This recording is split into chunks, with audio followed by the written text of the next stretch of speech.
livro de Joel. Então, nós vamos fazer aqui um leve e breve panorama sobre esse profeta. E nós sabemos que muitas vezes, nós, quando lemos algo na Bíblia, vemos um livro, ainda mais um livro como esse, nós entendemos muitas vezes, através da nossa limitação, que foi um livro antigo, que foi um tempo atrás. Mas vamos ter atenção, porque esse é um livro profético. E não sei quantos, como eu ontem, que por muitas vezes fica aqui na igreja, cantando, nós estamos reunidos, a casa está preparada, pode soprar o vento. O vento soprou, gente. O vento soprou e soprou daquele jeito, fez barulho. E foi algo assim que nos fez repensar muita coisa.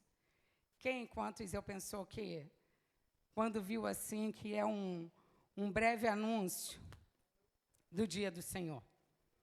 Acredito. Quem olhou para aquele céu, eu estava me preparando para o evangelismo de ontem, do pequeno grupo, um grupo que nós temos. Marinho estava lá, guardando. E quando eu resolvi descansar um pouco, fui pegar a chave para preparar o local. Eu olhei, 4h38, eu falei, estou atrasada. Aí saí correndo, cara toda amassada. O pano de chão passou na minha frente. Eu falei, poder no sangue de Jesus, o que é isso, gente? Quando eu olhei, assim, veio um vapor no meu rosto. Quando eu olhei, eu falei, há poder no sangue de Jesus. Tiago, todo mundo distraído dentro de casa. Todo mundo distraído. Falei, começou o vento. Quando eu olhei, eu consigo ver o morro. Eu só via poeira, coisa voando. Eu saí correndo. Falei, poder no sangue de Jesus. Isabela, corre, Isabela, vem para o banheiro. Isabela. Eu não sabia para onde ir. E eu comecei a pensar, comecei a refletir sobre tudo aquilo que eu estava vendo ali, aquele barulho, o barulho do vento conseguia estremecer meu corpo inteiro. E eu, com muito temor, falei, Senhor, guarda a minha casa, guarda os meus amigos, guarda tudo que está sendo clamado nesse momento contra as pessoas, porque a gente entra em desespero. Nós parece que não estamos preparados. Ouvimos, lemos e não temos noção de que o Senhor está nos preparando. Aqui no livro de Joel você vai conseguir ver que existirá um tempo em que nós não poderemos mais escolher. Graças a Deus nós já escolhemos. Mas vai haver um tempo que lá fora não vai ser mais possível. Aí o Senhor vai escolher. E que o Senhor tenha misericórdia. Quantas pessoas ainda não foram alcançadas? Então, vamos trabalhar para o Senhor e vamos contemplar um pouquinho desse livro de Joel, porque os dias estão mais próximos. Os dias que o Senhor tem anunciado estão mais próximos da vinda dEle, do retorno, da segunda. E o livro de Joel é um livro de apenas 3 capítulos. Eu não sei se eles vão conseguir passar aqui os slides, mas não tem problema. Não vai conseguir? Eu tenho aqui. E são 3 capítulos só. E nesses 3 capítulos tão intensos, são tão intensos, fala ali sobre o autor, que é o Joel mesmo.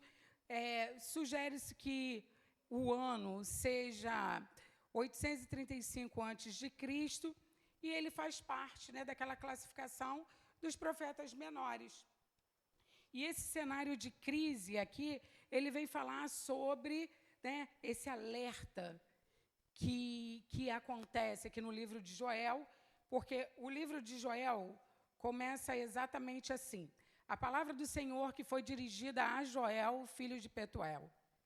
E aqui começa a aparecer aquele momento da desolação, que é esse cenário de crise, a praga dos gafanhotos. A gente já viu em outro tempo alguma coisa parecida, né? Quando acontecem pragas que devastam certos, como se fosse um alvo certo, e tem aquelas que fazem uma grande desolação. Aqui nós vamos ver. No capítulo 1, no versículo 2, diz assim: ouvi isto, vós, velhos, e escutai todos os habitantes da terra. Aconteceu isso em vossos dias ou nos dias de vossos pais? Narrai isso aos vossos filhos façam os seus filhos e os filhos destes a outra geração. O que deixou o gafanhoto cortador, comeu o gafanhoto migrador. O que deixou o migrador, comeu o gafanhoto devorador. E o que deixou o devorador, comeu o gafanhoto destruidor. 4 gafanhotos. Ele está falando sobre 4 pragas aqui. Como se não fosse bastante um vir devorar, devastar tudo. Vem outro, porque ainda sobrou alguma coisa, e depois vem outro e vem outro. E não distante disso tudo, o que mais tinha ali? Existia uma seca. Então, você imagina que uma praga que veio sobre a plantação, sobre tudo. Existe um momento aqui que mostra que a árvore ficou branca, como se o caule dela tivesse ficado branco, que ele foi comendo, tirou a casca toda, até chegar ao interior, você conseguir ver o interior da árvore. Destruição total,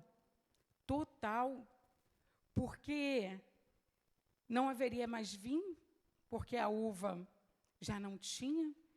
Como os profetas ali, como os sacerdotes ofereceriam sacrifícios, se não tinha mais nada. Olha que tristeza, imagina você pensando em dar uma oferta, querendo, seu coração clamando por uma oferta, e você não tem nada para dar, porque tudo simplesmente foi devorado, porque era sem fim. E não bastasse os gafanhotos, existia seca. O gafanhoto não comeu o gado começa a ficar magro, sente fome, porque as plantações foram devastadas, não tem água, o capim vai acabar.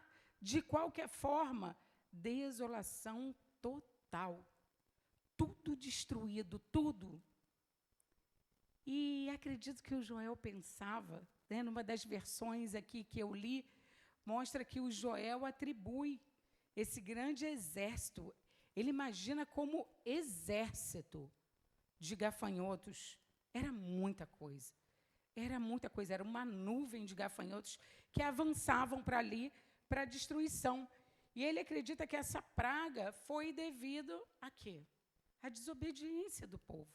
Como o povo era idólatra, como o povo era voltado algumas vezes para as coisas que não deveriam.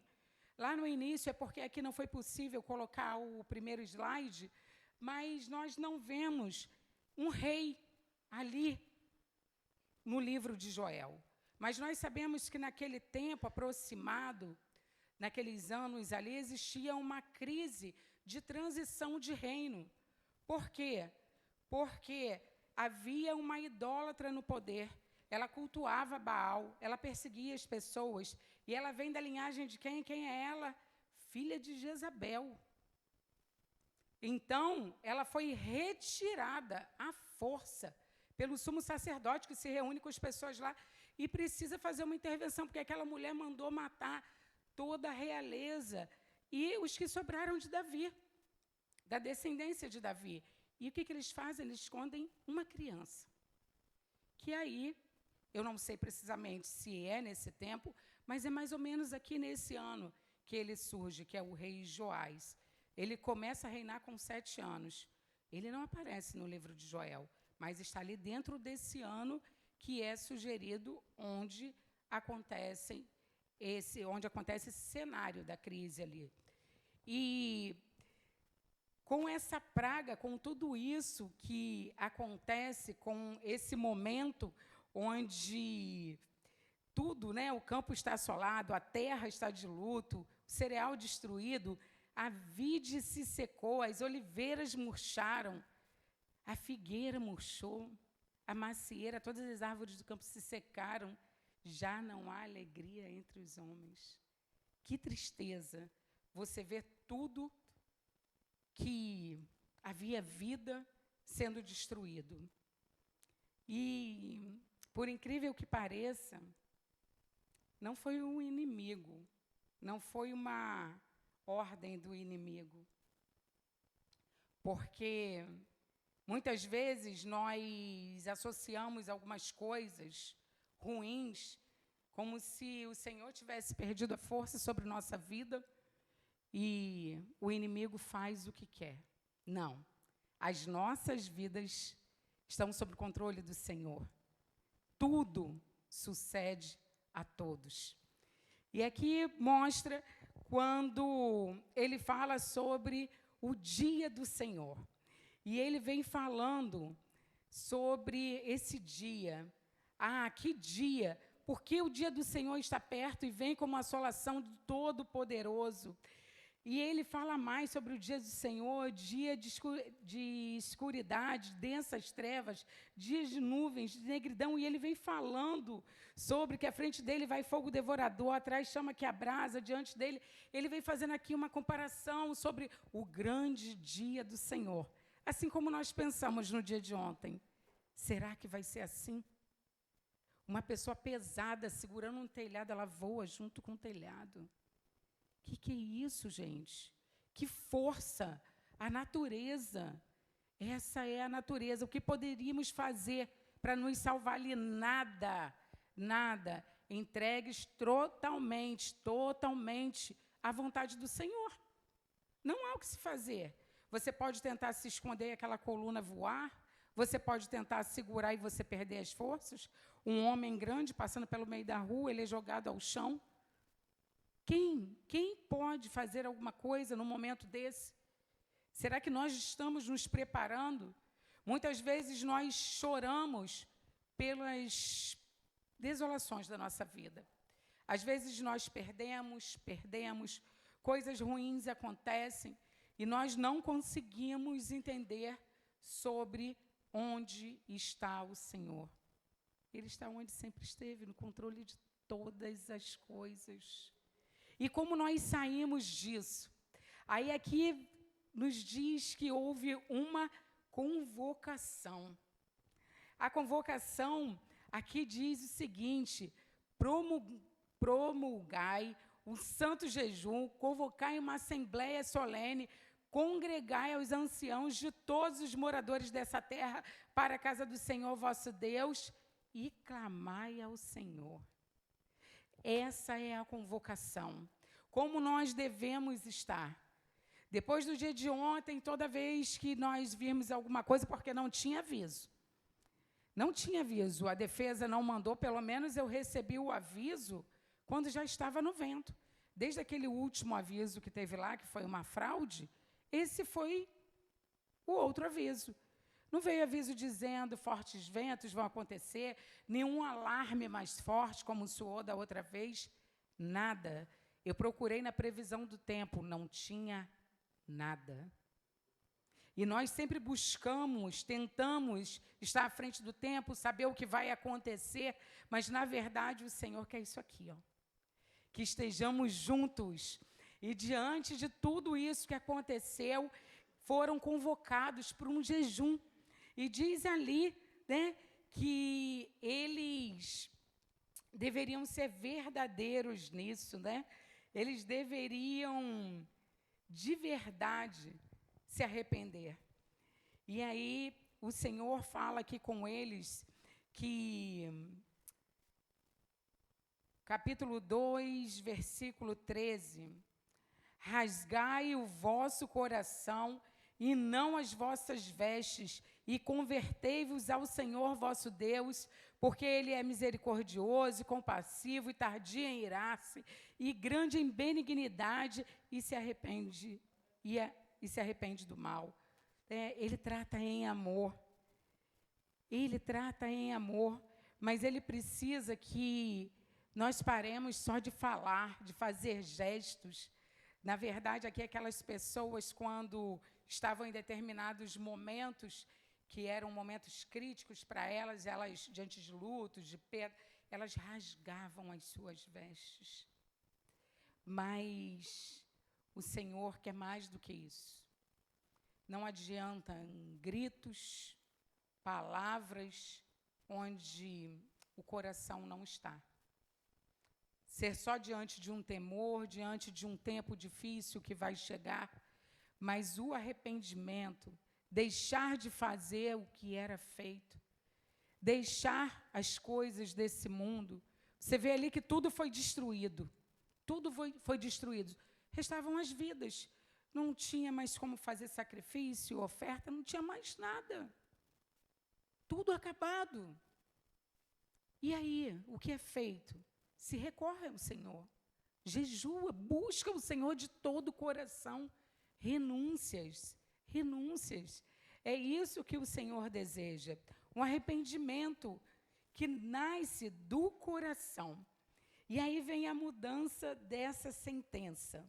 A mudança dessa sentença diz assim: então o Senhor se mostrou zeloso da sua terra e compadeceu-se do seu povo. E depois ele vem aqui mostrando como ele é bom. E nós temos provado disso o tempo todo. O tempo todo o Senhor tem nos mostrado. Eu não sei se houve algo em sua vida, né, desses anos que você conheceu ao Senhor, que você tenha perdido, que o Senhor não tenha restituído. Eu não sei, porque talvez Ele não vá restituir da forma que você pensa. Talvez Ele traga algo muito novo e surpreendente. Nós somos muito apegados àquilo que nós perdemos, que nós achamos que é nosso, mas para onde vamos, para onde queremos ir, eu acredito que queiram como eu, nós não vamos levar nada do que adquirimos aqui. Não vamos levar a plantação, não vamos levar a casa, o móvel, o carro, nada disso que nós zelamos tanto e passamos tanto tempo para construir, porque a gente não sabe nem se vai dar tempo. Ontem nós vimos a fragilidade. Grandes placas, telhas voando em cima de carros, destruindo tudo. Destruindo tudo. Em outros locais, árvores caíam, viravam inteiras. Qual o controle que nós temos sobre isso? Mas o Senhor, Ele é tão bom, tão bom, tão bom, que Ele entende a nossa limitação terrena. E Ele está pronto para restituir. E aqui nós podemos ver que Ele traz a restituição. O Deus restaura tudo que foi perdido. E aqui diz: restituir-vos-ei os anos que foram consumidos pelo gafanhoto migrador, pelo destruidor, pelo cortador, o meu grande exército que enviei contra vós.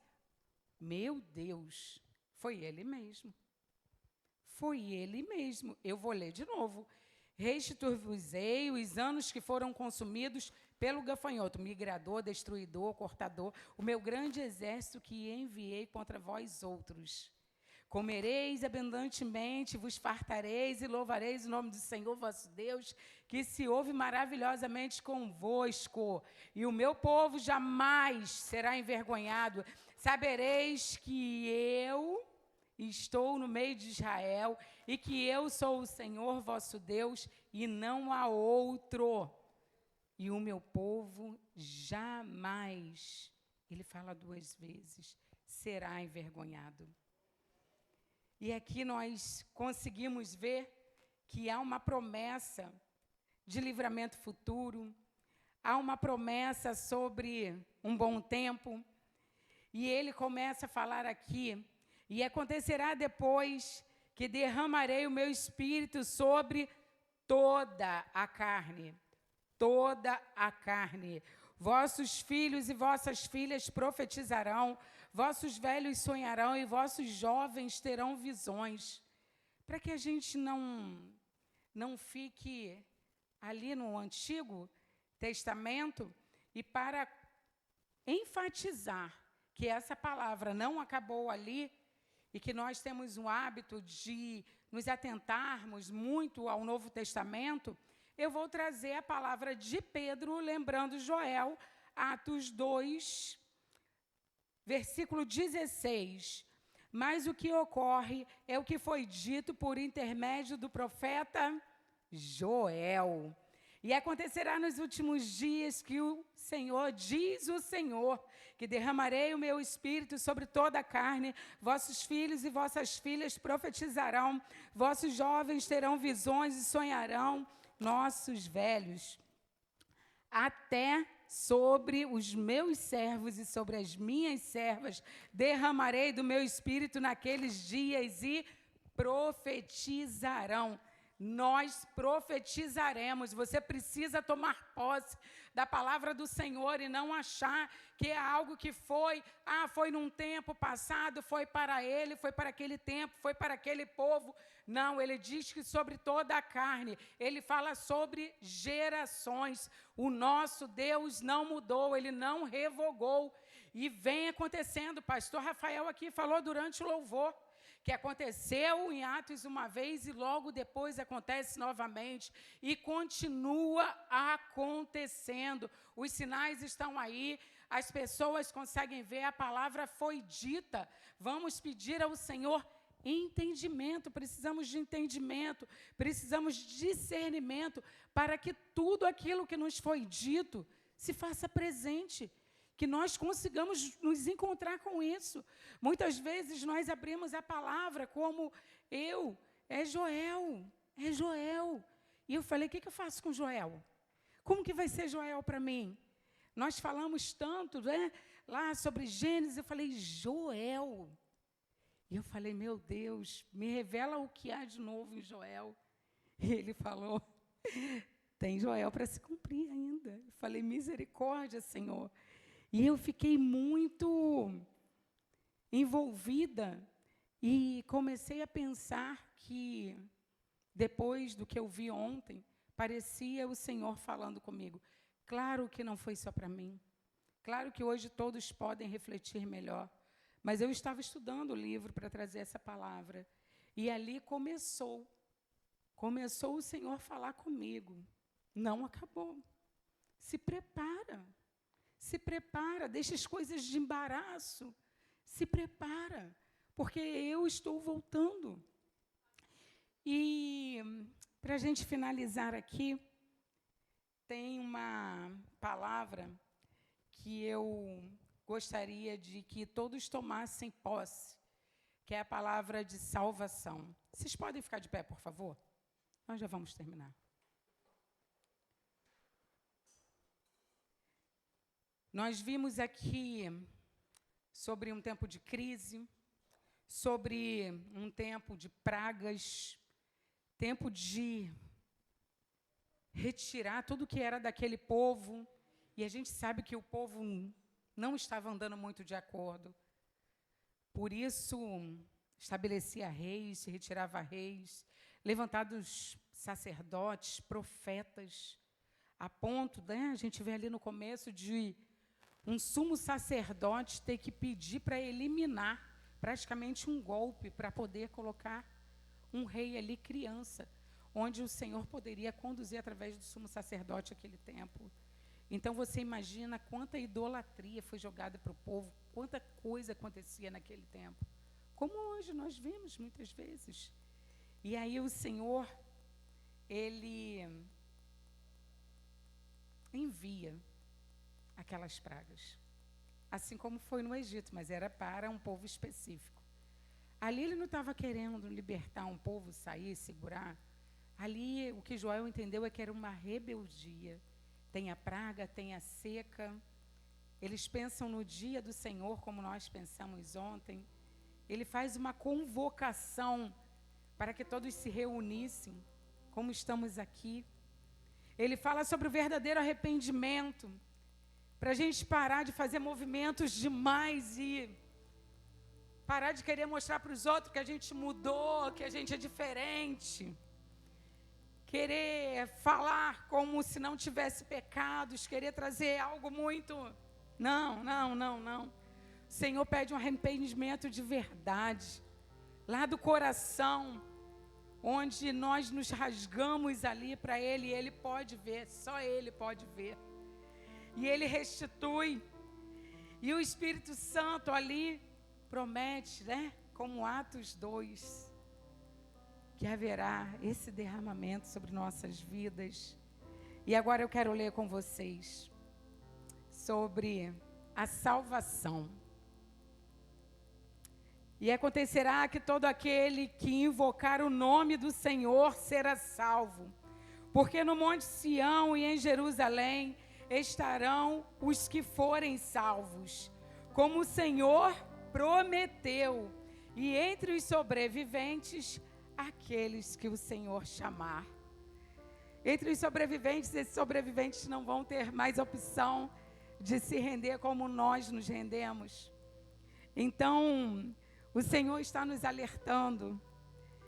Quem invocar o nome do Senhor será salvo. Ajude a quem não conhece invocar o nome do Senhor.